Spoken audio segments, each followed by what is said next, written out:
তো আজকের ব্লগটা শুরু করছি মুখ ধুতে ধুতে। তো কাল রাত্রে আমার এদিকে বৃষ্টি পড়ছিল, তো তার জন্য দেখো এখনো মেঘলা মেঘলা ভাব ধরে আছে। তারপর আমি ওষুধ খেয়ে এখন চলে যাচ্ছি দোকান কিছু খাওয়ার জন্য। তো দোকানে এসে নিয়ে নিলাম পুরি সবজি। তো এখন চলো তাড়াতাড়ি খেয়ে নিই। তারপর বাড়ি এসে আবার শুয়ে গেলাম। তখনই চলে আসলো একটা আমার ভাই ওর মোবাইলটা চার্জ দেওয়ার জন্য, কারণ ওর চার্জারটা হয়ে গেছে একটু খারাপ। তো আজকে নাকি বলে এদের বাড়িতে পুজো আছে, তার জন্য এখন এদের বাড়িতে পুজোর একটু কাজ করার জন্য যাচ্ছি। তো এখন যাচ্ছি কলার পাত কাটার জন্য। আর কলার গাছগুলো এত জঙ্গলের মধ্যে ছিল কি বলবো, আর এত ভয় লাগছিল। তো কোনো মধ্যে কয়েকটা কেটে তো এখন যাচ্ছি বাড়ি। আর এরা দেখো এরা কি করছে।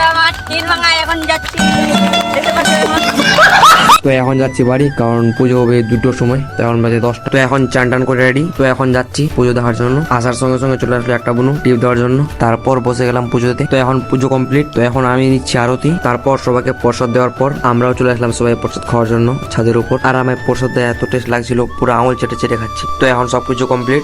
তো দেখা হচ্ছে নেক্সট মিনি ব্লগে। টাটা।